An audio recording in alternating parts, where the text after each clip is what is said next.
Hola mi amigos, welcome again hapa ndani ya Shepherds TV. If you know, you know.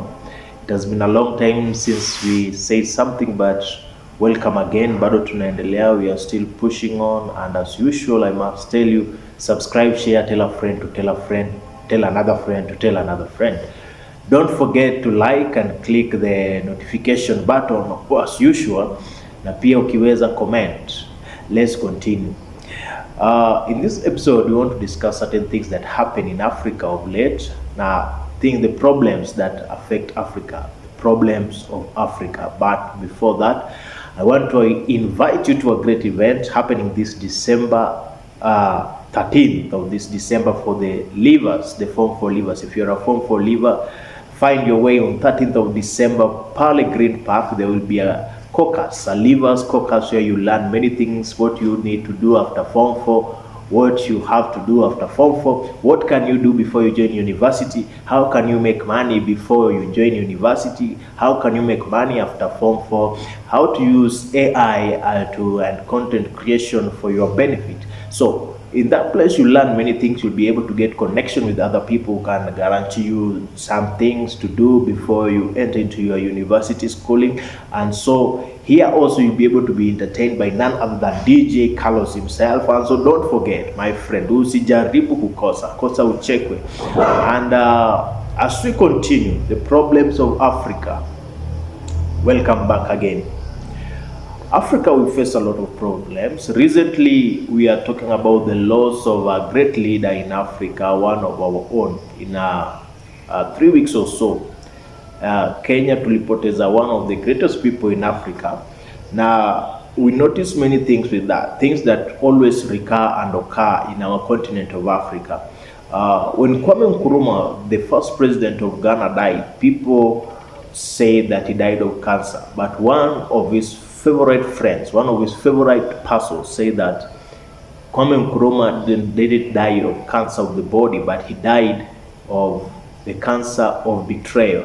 Now, this brings us to the onset of the betrayal of Kwame Nkrumah. Kwame Nkrumah is known as one of the fathers of Pan-Africanism and the Union of Africa and the uniting of Africa. And so, when he was betrayed, a coup happened, and he had to run away from his own country to a neighboring country. And Kwame Nkrumah, after being betrayed and after being overthrown from the presidency of Ghana, all his books were banned. The things that would have been used to remember Kwame Nkrumah were burnt down, and they saw him as a dictator. And that brought up an onset of a new regime. But after his death is when people realized that this man actually was a great man. This man actually had great ideologies, and even up to today, people are still celebrating this great leader, Kwame Nkrumah. So the problem number one of Africa is poor leadership. All the great leaders of Africa that we had in the recent time that have passed were leaders who had vision for their nations. But one after the other, it is either they were killed or they were not able to rise into the place of being the leaders of their nation because maybe of betrayal or because of their lenience towards the opposition. And we must realize that as an African continent, one thing that we are trying to put upon the people of Africa, yet we've not been able to realize it, is the issue of democracy. What is democracy? We say that democracy is a government by the people, for the people, and with the people. But in Africa, we've not been able to realize that. And most of the nations that succeed in Africa are nations that have been governed by people, we can call them like, not especially dictators, but people who have outlooked the issue of democracy as it is. Right now, we talk about the leader of Burkina Faso, Traore. And Traore is making great progress, and he is a great leader, known all over the world as a person who have ignored the fact of the Western democracy and is ruling the people of Burkina Faso with the idea that they must progress in life. And so, as it is, democracy in Africa has not been realized. The first problem, why I'm saying the first problem of Africa is leadership, is because we've seen certain leaders who want to stay on the throne with thinking that the idea of leadership or the mantle of leadership is theirs to give and theirs to maintain and theirs to have forevermore. We have the president renowned here in Africa who recently became a president by overwhelmingly defeating the opposition, and he himself is old enough to have been able to raise somebody who is able to be the president of his nation. I'm talking about the 92 years old president of Africa. So if we state it is the continent of Africa that has the oldest president in the whole entire world. He's a president that even walking is difficult for him, and he's still the president of his nation. I won't mention his name. And as I state the characteristics of this president, I believe you realize which president he is. So the first problem of Africa is poor leadership. And this poor leadership has been able to bring the second problem of Africa, which is poverty. You understand? Poverty. Poverty is one of the issues in Africa that have not been addressed in so many years. Not that Africa is a poor continent in terms of resources, but Africa is a poor continent in terms of livelihood, in terms of income, in terms of poor life, poor living standards. Most of the people in Africa live below $1 a day. $1 a day, which means most of the people in Africa are living below the poverty line. And so this brings a great issue of poverty, and every person is trying to work hard to be able to achieve for himself or herself. And the issue of poverty have also resulted to the problem whereby we have corruption, corrupt leaders. People have come from the onset of poverty. Their families have been poor, that the moment of the time that they were able to grab leadership, their main vision was to be rich and to be able to conquer. They only knew that the only way they could conquer is through wealth. So they do everything they can do so that they may be able to maintain and garner and gather many wealth. So poor leadership, as I've talked about, has brought on to poverty. Recently we have a president, also a lady president, still in Africa, in East Africa, who won the election with 98% of votes. And the problem is that how can you win an election with 98% of votes, and then you are being sworn in secretly? Number one. Number two, you've won with 98% of votes, but people are on the streets against your leadership. That doesn't make sense at all. So that means that we have leaders who are not leaders at all. They are leaders who are not leaders of their nations. They are leaders of their own selfishness, leaders of their own desires. What they want to do is that they only want to lead themselves towards achievement, towards being seen as leaders. Somebody said that these are people who think that leadership is theirs to have and theirs to give.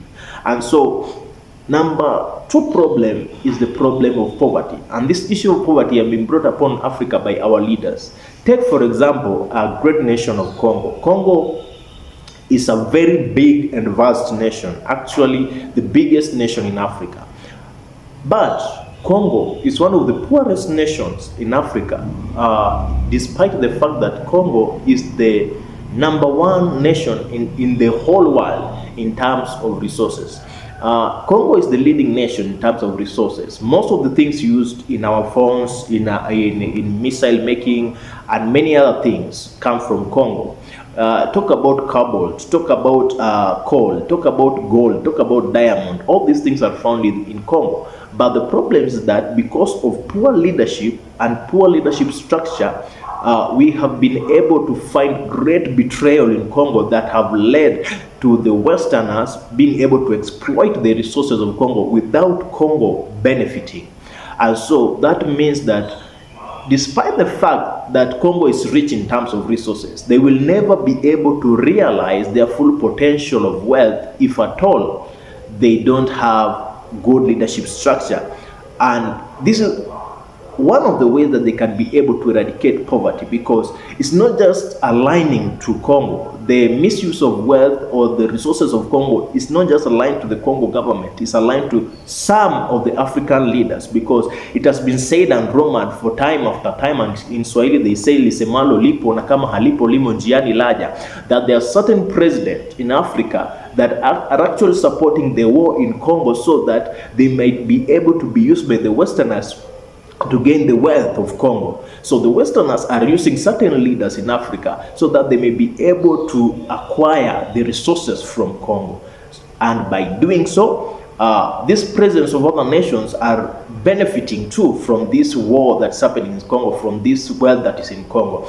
And this is because this issue of Pan-Africanism cannot be realized because of certain things like selfishness from some of the leaders. Number three problem of Africa is lack of great structures. When it comes to structure area, I want to put it down that there are structures that when are put in place, they might work and make a nation great. We understand that when Gaddafi was president of Libya, he had structures in place that ensured that his nation was successful and the people of his nation were also successful. But when we come to the onset of the end of Gaddafi, things happen so brutally that if you compare the present age and the other times of the reigns of Gaddafi, you realize there's a great gap of difference. The people were living well during the time of Gaddafi. Young people had jobs. Even in this same continent of Africa, people were able to go to Libya to find jobs there. But then, because of poor structure of leadership and poor structure and poor layouts, people have been able to improvise and have been able to lack jobs and have been able to live lives that they desire Gaddafi to return back. So if at all good structures were put in place in the continent of Africa, and then independence, sure independence. I'm not talking of this independence that say we are independent from the Westerners, from the white people, yet we are not. We know that. You understand? So I'm talking about sure and true independence, whereby we are able to mine our own resources, we are able to use our own resources for our own goods, we are able to strip away from World Bank and the UN and all those organizations and be able to stand on our own. Because we know, somebody said that when AU was created, they just created a toothless dog. Yeah, so it's a dog that barks, it's a dog that is a dog and big enough, but it is a toothless dog, it cannot bite. So that's what somebody said about the AU. So the African Union is just nothing. Most of the unions in Africa are just puppets of the international bodies.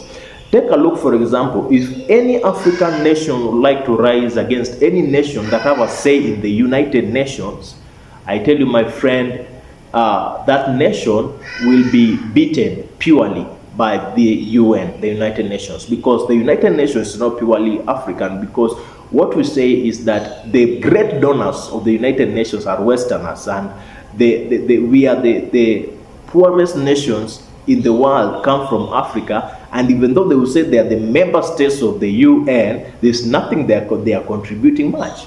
And that's why you realize even the leaders, the wealthy leaders of the world, like let me not mention his name, are talking about depopulating Africa. They are talking about Africa not contributing anything into the world's economy. You understand? That's because of our poverty, we just rely on Western nations. We rely on the World Bank. We rely on IMF.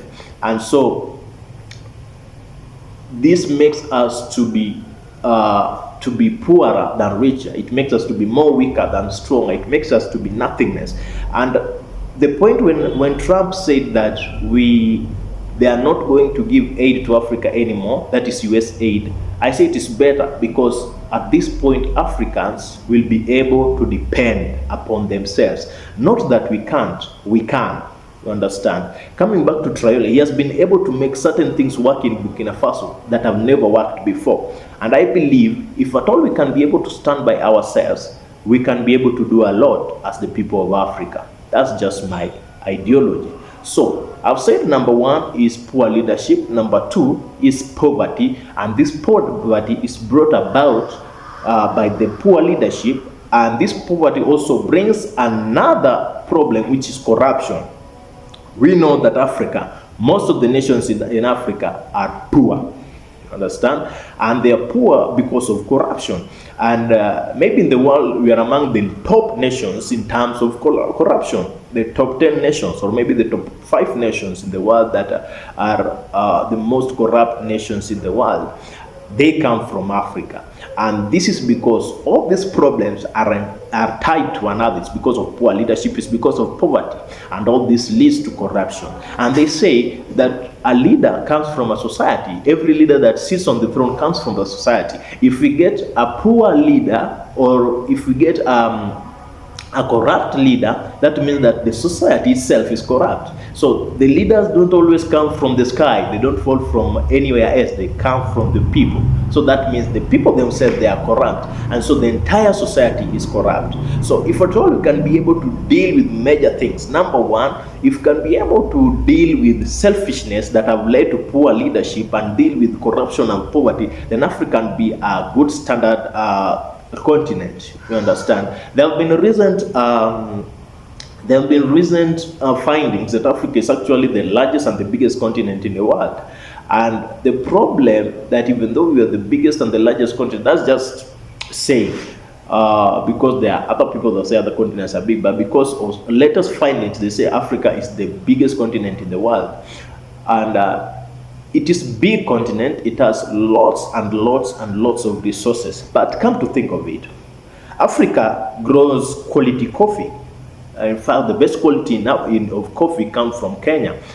But the problem is, this coffee is taken from Kenya, they take it outside, they refine it, and then they bring it back and they sell it at a much higher price than, than the price at which they bought it with. And so there's nothing we are benefiting from our coffee with. And it happens to most of our crops, you understand? It happens to most of our minerals and resources.